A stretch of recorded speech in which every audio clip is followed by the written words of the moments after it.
Can't hear that dog.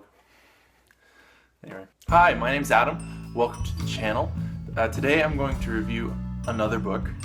This book is The Alchemist by Paulo Coelho. Forgive me if I'm butchering the name. If you watched my last video, you probably know that the book I reviewed was relatively obscure. This one is actually really well known. It was published in 1988. It's been translated into at least 67 different languages. Millions of copies have been sold. It's actually one of the best-selling books of all time.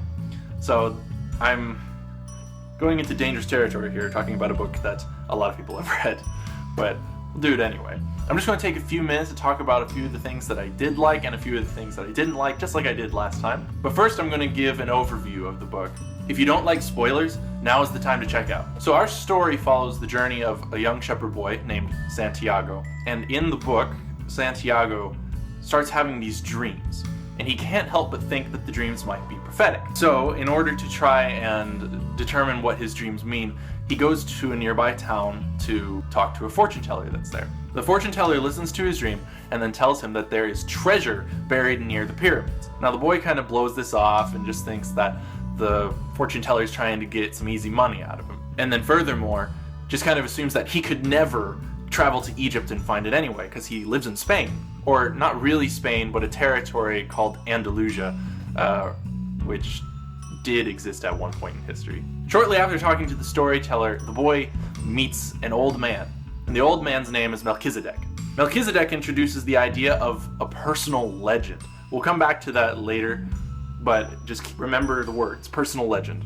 After talking to the boy, Melchizedek manages to inspire him to actually pursue the treasure, and so the boy sets out. Along the way, the boy hits several stumbling blocks, both internal and external, that keeps him from discovering his personal legend. What those stumbling blocks are exactly, I'll leave to you to decide, because it would probably give away a huge portion of the plot if I just told you. Along the way, he falls in with several other characters who challenge his way of thinking and his values, his core beliefs. Now, the story ends on a positive note, but it's not exactly in the way you would expect it to be, so I'm not going to spoil it for you. You'll just have to read the book for yourself.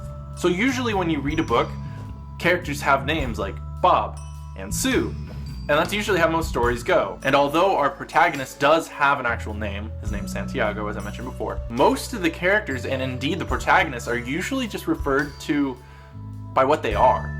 So for instance, the book refers to Santiago as Santiago in the first sentence. The boy's name was Santiago. That being said, for pretty much the entire rest of the story, the book just refers to him as the boy. This is a continuing trend, as most of the characters don't have actual names. The shopkeeper, the Englishman, the Coptic monk, and yes, the alchemist. And that's just to name a few. There's tons others.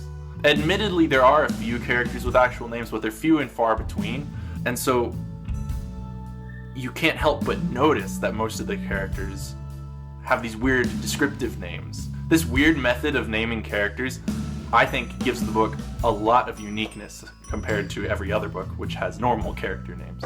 I also liked the themes of the book a lot. The themes of the book are highly philosophical. In fact, if I could create a genre for this book, I'd have to call it a philosophical fairy tale. The themes are more like issues, though.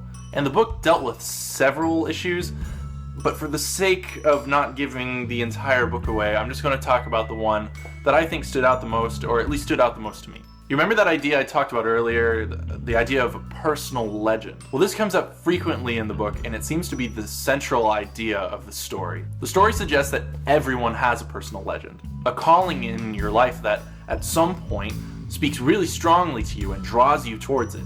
It is your purpose, the highest calling that you could ever achieve in your life. But things can get in the way of you achieving your personal legend. And for the boy, that thing is often self-doubt and fear of the unknown. Now, when you're reading the book, the idea of a personal legend kind of feels like the idea of destiny, which is a popular theme in stories. However, there's a difference between the idea of a personal legend and the idea of destiny.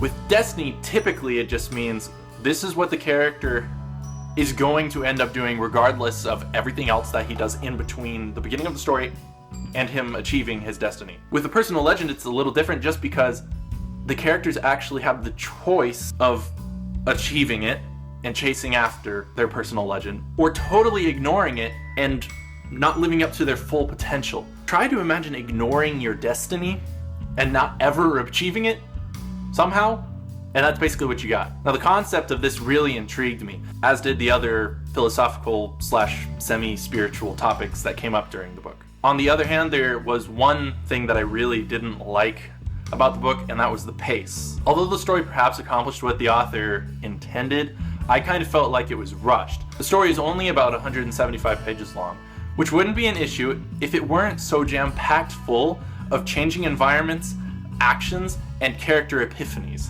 Believe me, I love books that are fast-paced and keep you engaged, which this book does really well. But in this case, I felt like the book was over before I even really started it. Don't get me wrong, it was a good story, yes, and overall, I really enjoyed it.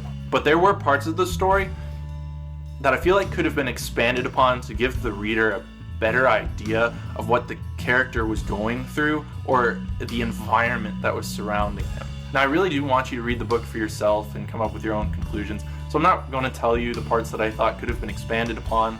To me, they were pretty self-explanatory, so if you do read the book or you have read the book, you probably do or could potentially see what I am talking about.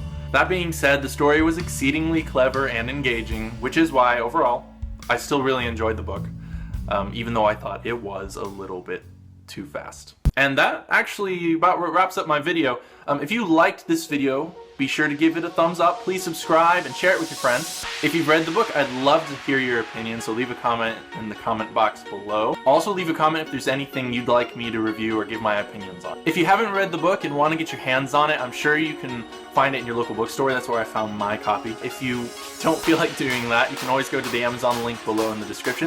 And that's about it. Thank you so much for watching, and I'll see you guys next time.